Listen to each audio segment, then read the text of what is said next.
ಉಡಾಯಿಸೋ ಖಾರ ಬಣ್ಣ ರುಚಿಯನ್ನು ನೀಡುತ್ತದೆ. ಮೆಣಸಿನ ಪುಡಿ ಚಿಂದಿ ಉಡಾಯಿಸೋ ಖಾರ ಬಣ್ಣ ರುಚಿ. ಕೆ.ಎನ್. ರಾಜಣ್ಣನವರು ಈ ಮಂತ್ರಿಮಂಡಲದಲ್ಲಿ ಅತ್ಯುತ್ತಮವಾಗಿ ಕಾರ್ಯನಿರ್ವಹಿಸ್ತಿದ್ದಂಥವರು. ಅದರಲ್ಲೂ ಕೂಡ ಸಹಕಾರಿ ಕ್ಷೇತ್ರದಲ್ಲಿ ಅವರ ಆಯ್ಕೆ ಇದ್ದದ್ದು. ಅವರು ಸಹಕಾರಿ ಕ್ಷೇತ್ರದಿಂದಲೇ ಮೇಲೆ ಬಂದಂತಹವರು, ಸಹಕಾರಿ ಧುರೀಣರಾಗಿದ್ದಂತಹ ಅವರು ಸಹಕಾರಿ ಮಹಾಮಂಡಲದ ಅಧ್ಯಕ್ಷ ಕೆಲಸ ಮಾಡಿದರು. ಹಾಗೆ ಅವರು ಸಹಕಾರಿ ಕ್ಷೇತ್ರದಲ್ಲಿ ಕೆಲಸ ಮಾಡಿದ್ರೆ ಸಾಮಾನ್ಯರಿಗೆ, ರೈತರಿಗೆ, ಅನೇಕ ಸಂಘಟನೆಗಳಿಗೆ ಭಾಳಷ್ಟು ಅನುಕೂಲ ಮಾಡಿಕೊಡ್ಬೋದು, ಸಹಾಯ ಮಾಡ್ಬೋದು ಅನ್ನೋ ಉದ್ದೇಶದಿಂದ ಆಯ್ಕೆಯನ್ನು ಮಾಡಿಕೊಂಡು ಆ ಖಾತೆಯನ್ನು ಅತ್ಯಂತ ಸಮರ್ಥವಾಗಿ ನಿರ್ವಹಿಸ್ತಾ ಇದ್ದರು. ಈಗ ಇದ್ದಕ್ಕಿದ್ದ ಹಾಗೆ ಮೊನ್ನೆ ಅಧಿವೇಶನ ಪ್ರಾರಂಭ ದಿವಸವೇ ಅವರ ಒಂದು ಸಂಪುಟದ ಕೈ ಬಿಟ್ಟಿದೆ ಅನ್ನುವಂಥದ್ದನ್ನು ಕೇಳಿದ ಆಘಾತ ಆಯಿತು. ಏಕೆಂದರೆ ಏನೂ ಗೊತ್ತಾಗಲಿಲ್ಲ ನಮಗೇನು ವಿಚಾರ ಅಂತೇಳಿ. ಅವರು ಪಕ್ಷದ ಒಂದು ನಿರ್ಧಾರದ ಪ್ರಕಾರವಾಗಿ ಅದನ್ನು ಕೈಗೊಂಡಿದ್ದೇವೆ ಅನ್ನುವಂಥ ವಿಚಾರ ಆಮೇಲೆ ಗೊತ್ತು ಬಂತು. ಯಾವಾಗಲೂ ಕೂಡ ರಾಜಣ್ಣನವರು ನಿಷ್ಠುರವಾಗಿ ಮಾತನಾಡುವಂತಹ ವ್ಯಕ್ತಿತ್ವ ಇರುವಂತಹ ಅವರು. ಯಾರೇ ಆಗಲಿ, ಯಾವುದೇ ಸಂದರ್ಭ ಇರಲಿ, ಎಂಥದ್ದಕ್ಕೂ ಕೂಡ ಅವರು ಒಳಗೊಂದು ಹೊರಗೊಂದು ಇಟ್ಕೊಳ್ಳುವಂತಹವರಲ್ಲ. ನೇರವಾಗಿ ಸ್ಪಷ್ಟವಾಗಿ ಮಾತನಾಡುವಂತಹವರು. ನಿಷ್ಠುರವಾದಿ ಲೋಕ ವಿರೋಧಿ ಅನ್ನುವ ಮಾತು ಇದೆ ಸಹಜವಾಗಿ. ಹಾಗೆ ಅವರು ಎಷ್ಟೇ ವಿರೋಧ ಆದರೂ ಕೂಡ ಅದನ್ನು ನೇರವಾಗಿ ಮಾತನಾಡುವಂತಹ ಒಂದು ಸ್ವಭಾವ, ಮನೋಭಾವ ಇಟ್ಕೊಂಡಿರುವಂತಹವರು. ಅವರ ಯಾವುದೋ ಒಂದು ಮಾತಿನ ಒಂದು ಸಂದರ್ಭವನ್ನು ಇಟ್ಟುಕೊಂಡು ಅವ್ರನ್ನ ಸಂಪುಟದಿಂದ ಕೈ ಬಿಟ್ಟಿರುವಂಥದ್ದು ನಿಜಕ್ಕೂ ಕೂಡ ಚಿಂತನೆ ಮಾಡಬೇಕಾಗಿರುವಂಥದ್ದು. ಎಲ್ಲರೂ ಕೂಡ ನಮಗೆ ತುಮಕೂರು ಜಿಲ್ಲೆಯವರು ವಿಶೇಷವಾಗಿ ಬಹಳ ನೋವುಂಟಾಗಿದೆ. ಏಕೆಂದರೆ ತುಮಕೂರು ಜಿಲ್ಲೆಗೆ ಇಬ್ಬರು ಮಂತ್ರಿಗಳಿದ್ದಂಥವರು ಈಗ ಇದ್ದಾರೆ.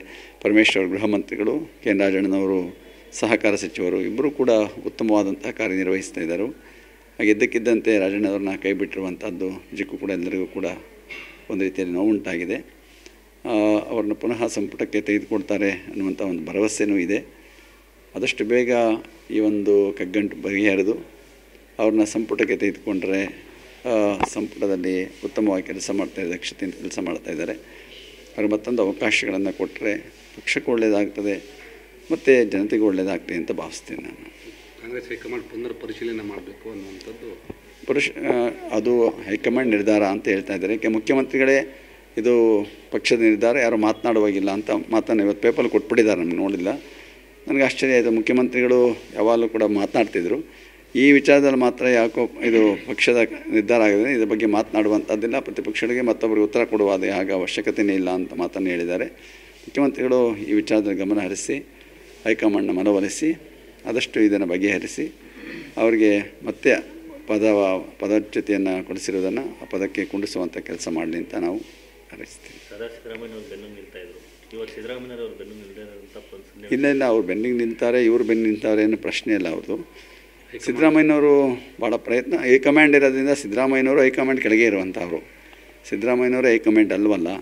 ಆದರೆ ಹೈಕಮಾಂಡ್ ನಿರ್ಧಾರಕ್ಕೆ ಭಗವಂತರಾಗಲೇಬೇಕು. ಯಾರೇ ಮುಖ್ಯಮಂತ್ರಿ ಆಗಲಿ ಮತ್ತೊಬ್ಬರಾಗಲಿ, ಯಾವುದೇ ಪಕ್ಷದಲ್ಲೂ ಕೂಡ ಹೈಕಮಾಂಡ್ ಅನ್ನುವಂಥದ್ದು ಇವತ್ತು ನಿರ್ಧಾರ ತೆಗೆದುಕೊಂಡ್ಮೇಲೆ ಅದನ್ನು ಜಾರಿ ತರುವಂಥದ್ದು ಪ್ರತಿಯೊಬ್ಬರ ಕರ್ತವ್ಯ. ಅದರಿಂದ ಹೈಕಮಾಂಡ್ ನಿರ್ಧಾರವನ್ನು ಸಿದ್ದರಾಮಯ್ಯನವರು ಕೂಡ ಜಾರಿಗೆ ತರುವಂಥ ಕೆಲಸ ಮಾಡಿದ್ದಾರೆ. ಅವರು ಅವರ ಗೌರವ ಪಕ್ಷ ನಿಷ್ಠೆಯನ್ನು ವ್ಯಕ್ತಪಡಿಸಿರುವಂತಹವರು. ಮುಂದಿನ ದಿವಸಗಳಲ್ಲಿ ಆಗಿರುವ ಈ ಲೋಪದೋಷಗಳನ್ನು ಸರಿಪಡಿಸಿ ಆದಷ್ಟು ಬೇಗ ಕೆ.ಎನ್. ರಾಜಣ್ಣನವರನ್ನ ಮತ್ತೆ ಸಂಪುಟಕ್ಕೆ ತೆಗೆದುಕೊಳ್ಳಿ ಅಂತ ಆಶಿಸ್ತೇವೆ.